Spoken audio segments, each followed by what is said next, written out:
I know, another YouTuber making another video about the video game crash of 1983. It is one of the most famous stories in gaming history, yet there are so many misunderstandings and outright myths about the actual causes of the crash. What you often hear from YouTubers, journalists, and historians is that E.T. and Pac-Man were so bad that they collapsed an entire industry. Two bad games, that's all it took for a multi-billion-dollar industry to go. That's totally absurd. Another myth that is often told about the crash of '83 is that the market was flooded with low-quality games and there were too many consoles to choose from, and in general, the market was oversaturated, so it collapsed. Which is also not true. But the worst myth of them all, because it makes absolutely no sense when you think about it, is that home computers are somehow responsible for the '83 crash. Nope. As the video progresses, I will debunk all of these myths and explain why everything you thought you knew about the crash is a lie. But first, some context. If you are a regular viewer of this channel, you will remember my video on the game crash of 1977. In that video, I identified the decline of Pong in the mid-70s as the primary cause for that crash, with innovative arcade games like Space Invaders helping revitalize the industry by 1979. Considering how successful the Atari 2600 was in the early 1980s, it seems like things were only going up for the gaming industry. In 1982, the industry was worth $42 billion, but over the next 3 years, the industry's revenue fell all the way down to $15 billion, a 65% drop, which was far worse and more severe than the '77 crash. So, what the hell happened? Why did the industry experience another recession not 5 years after the last one? Well, the best way of summarizing the crash of '83 is that the way the games market worked in the early 1980s was so dysfunctional that the crash was inevitable. Let me elaborate on this point. Ever been to Walmart before? That place is huge, right? It has almost everything you could possibly need all in one place. Obviously, Walmart does not manufacture or produce most of the items you see on their shelves. Whether it's food, clothes, or even video games, the way retailers like Walmart get all those items is through wholesale. Meaning that the suppliers sell their products directly to Walmart. So when you see corn on the cob in the fresh food section, that was supplied by a local farmer who sold his product to Walmart. Then it's up to Walmart to sell the corn at a price that allows them to make more money than they spent obtaining the corn. So if the farmer sold 500 batches of corn and Walmart only sold 300 of them at their store, the farmer still got paid for the 500 batches that he supplied to the store. So for the 200 batches of corn the store could not sell, that's Walmart's financial loss and not the farmer's. But now imagine if Walmart still ordered 500 batches of corn from the farmer, but instead of Walmart outright purchasing the corn at wholesale, the corn still belonged to the farmer. In this arrangement, the farmer and Walmart would split the profits with each batch sold, but if any batches were unsold, Walmart would return them to the farmer, so the farmer assumes all the financial risks. There's a reason why retailers like Walmart don't do business this way, because the farmer would go bankrupt under a system like that. But what if I told you this is exactly how the game market worked in the early 1980s? You see, back then, during the second generation, the console market was an upstart business, so retailers saw a huge risk in selling game cartridges at their store, because things worked a lot differently during the first generation, where the games were literally built into the console, so you didn't have game cartridges until this point. And because they were new, they were very risky, so to offset this risk, the game publishers had to assume all financial risk by accepting all the unsold cartridges from the retailer. The publishers were lucky enough to even get their games on the shelves, so they happily took that risk. But this also meant that the publisher had to take the loss for all the unsold game copies. And this is where Pac-Man and E.T. come in, often regarded as two of the worst video games ever made that are so terrible that they crashed an entire industry. The truth of the matter is that Pac-Man for the 2600 did not contribute at all to the crash. Well, at least not in the way that you think, okay? The reason why Atari lost so much money on this game had absolutely nothing to do with the game's negative reception. The game came out in July of 1982 and eventually sold 7 million copies. The best-selling game that the Atari 2600 ever had. On paper, that all sounds great, but The problem was that Atari overestimated the game's success, manufacturing 12 million copies of the game, expecting all 10,026,000 owners at the time, plus 2 million more people to each buy a copy of the game. These sales expectations were obviously way too unrealistic and were never going to happen, even if it was the most amazing game ever made. Didn't matter. Atari was left with 5 million unsold cartridges, resulting in a pretty significant financial loss, but certainly not enough to crash an entire industry or for Atari to go bankrupt or anything like that. There was so much more going on. As far as E.T. goes, that game was released for the 1982 holiday season, so it was mid-December of 82. It was a similar situation as Pac-Man. Of the 4 million copies that were manufactured, Atari only sold 1.5 million of them, so they were left with 2.5 million unsold cartridges. And when you include the $25 million they spent to acquire the licensing rights to make an E.T. game, this was another huge loss for Atari. So yeah, Pac-Man and E.T. were not good for Atari, especially with E.T. The sales were far below expectations, considering how huge the E.T. movie was, but even if those games did well, it would not have prevented the crash from happening because the writing was already on the wall. In December 1982, weeks before E.T. was even released, Warner Communications, Atari's parent company, announced to investors that Atari's projected revenue increase from 1981 would drop from the previous estimate of 50% all the way down to 15%, which meant that stockholders would not receive nearly as high a return on their investment as they had anticipated. Needless to say, the investors panicked and were quick to dump all their stock in video games, fearing that the industry was no longer profitable. As a consequence, this led to the collapse of Magic, one of the largest third-party publishers at the time. They were forced to withdraw their IPO since investors were now uncomfortable buying stock in a video game company. This investor panic in 1982 was the catalyst for the video game crash of the following year. Without investor capital, the video game industry went from a booming startup that everyone wanted a piece of into a serious financial liability for any company to get involved in. Because now, where the hell are you going to get the money to fund it? Wall Street wanted no part of it. And keep in mind that this was a panic that occurred before anyone had any idea of how well E.T. would sell because it wasn't even yet on store shelves. And if you still think Pac-Man caused the crash, just think about it logically, right? For Warner Brothers to lower their sales projections by 35%, there's just no way that one unsuccessful game could have hurt Atari so bad. There were so many other factors at play. A major factor that led to the 1982 panic was the existence of third-party publishers. So, we all know that in order for a game to be published, whether it's EA, Activision, they want to put a game on the PlayStation 4 or Xbox One, Sony and Microsoft have to approve that game, and the publisher of that game has to split the revenue with the console manufacturers, right? So, if a game is put on the PlayStation Store, EA makes money, but they have to share that money with Sony because it's on their platform.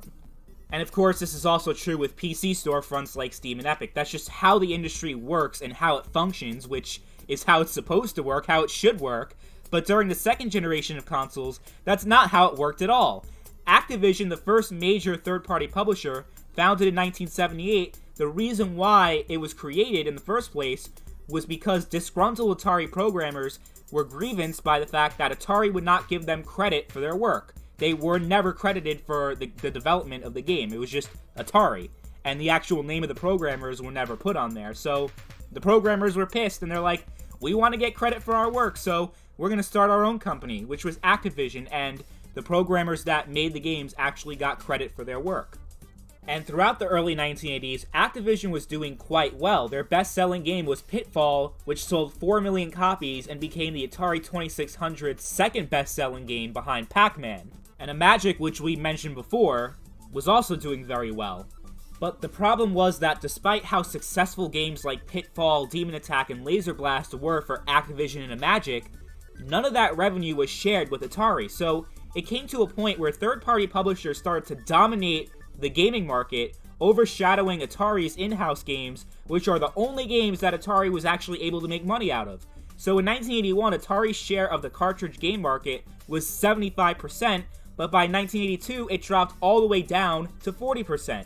This was the major cause of the investor panic, because Atari losing so much market share is how their projected profit increase went down so drastically. So now let's debunk the second myth about the 1983 crash, that the industry crashed due to the market being too oversaturated with cheap, low-quality games that just flooded the market. Yes, that did sort of happen, but this was a consequence of retail glut. So, as we established earlier in the video, game publishers had to accept all the unsold cartridges from the retailer and assume all the financial risk. But what ended up happening is that a lot of the third-party publishers went bankrupt because, just like Atari did with Pac-Man and E.T., many of these third-party publishers ordered too many cartridges and overestimated demand.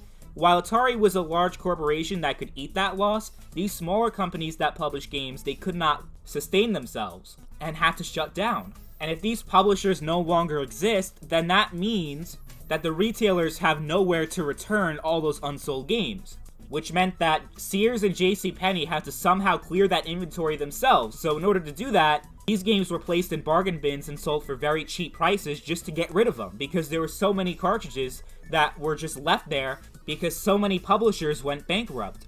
So yeah, it's true that at a point the market was oversaturated with games, but at that point, the crash had already happened because of all the publishers that went out of business.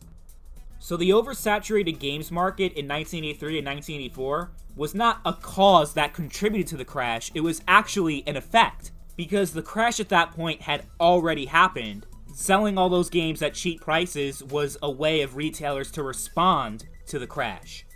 And you did have a lot of companies that were trying to, I guess, cash in on the video game gold rush at that point. You had Pepsi make a Space Invaders clone, Quaker Oats had their video game division, and even Johnson & Johnson made a video game for the Atari 2600. And people also point out to those games, saying those games were so cheap and they were just cash grabs. They were promotional games that were just meant to promote those companies' products and weren't necessarily meant to cash in on the video game hype.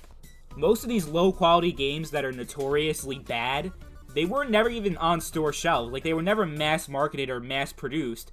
And the reason why those games, specifically, are so much more expensive than games like Pac-Man for the 2600 is because they were made in such low quantities. So they didn't really have anything to do with the crash because they were just promotional games that were meant to promote those products and not necessarily a way to cash in on the video game market. Because people were like, oh, Johnson & Johnson makes a video game. Like, wow, the market was so oversaturated. But that's not really how it played out.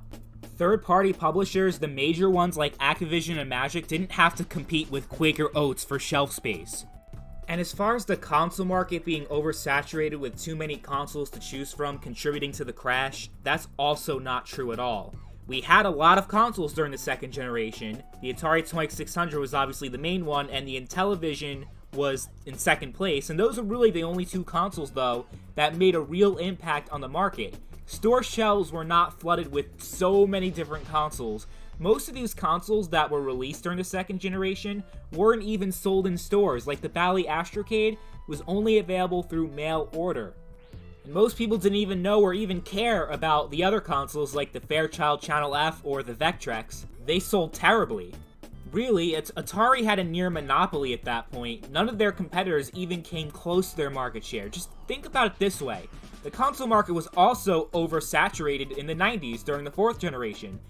Not only was there the Super Nintendo and Sega Genesis, but you also had the TurboGrafx 16, Neo Geo, Philips CDI, Amiga CD32, Commodore 64 GS, the Laser Active. You get the idea.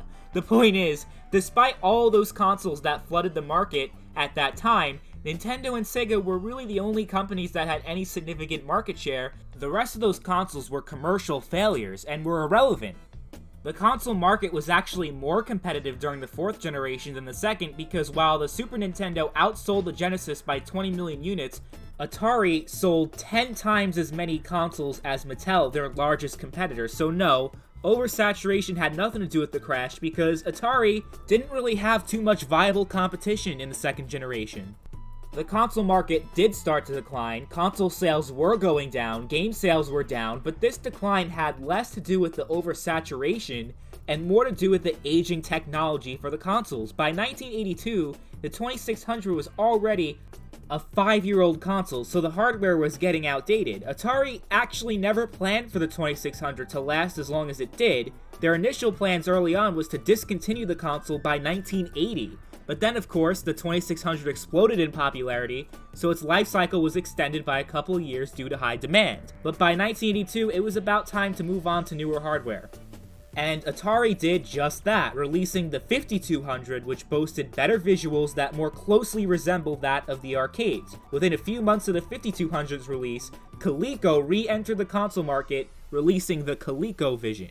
The next generation of console gaming was here, and the future of console gaming was looking bright, except both of those consoles failed miserably.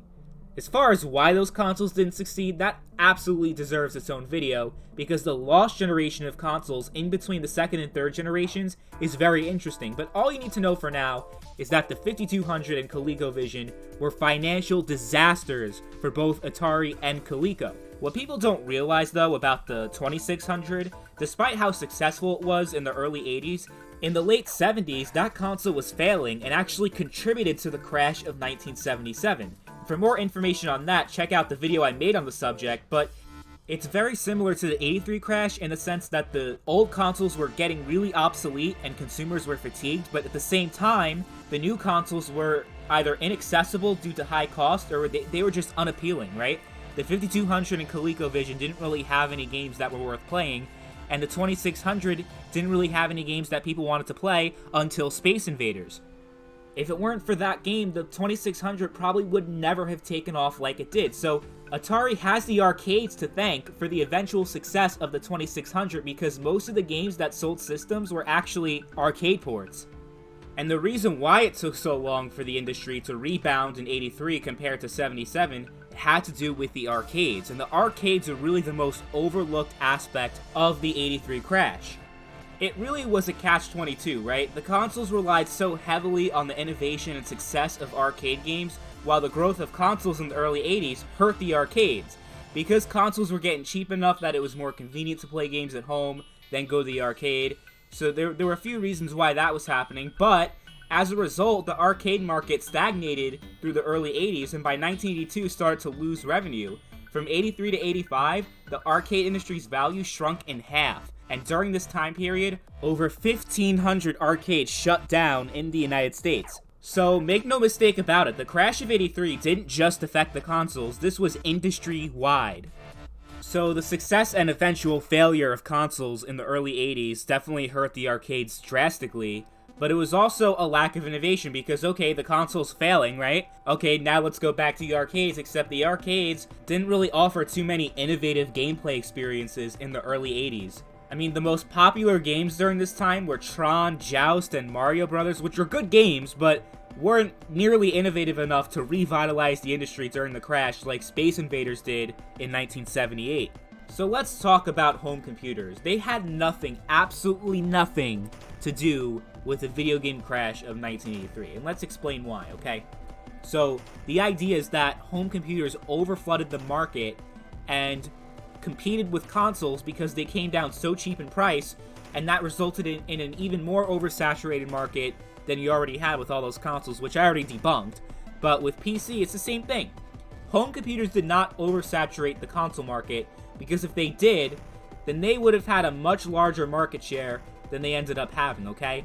If home computers were really the reason why consoles were failing, they were already failing, and we kind of already touched upon that earlier on in the video, because they were aging technology, they were very old, but home computers weren't necessarily the answer to a lot of the woes the industry was facing at that point, because you look at 83 when the crash happened, yeah, the value of home computers doubled, but it wasn't even close to the amount left behind by the collapsing console market.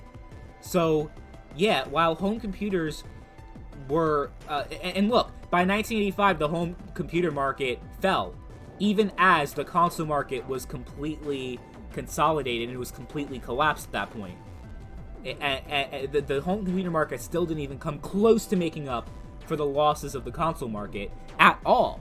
So the home computer market was not relevant at all when it comes to the discussion with the 1983 crash. It didn't oversaturate the market. If people were buying home computers to play games over the consoles, then we would be seeing a lot different numbers here. We'd be seeing a lot more blue over here than we do right now, because blue represents the PC/home computer market, pink is console, The numbers just don't, it doesn't add up. It's just not there. So why do people insist that home computers had something to do with the crash? I have no idea, but it's just factually wrong.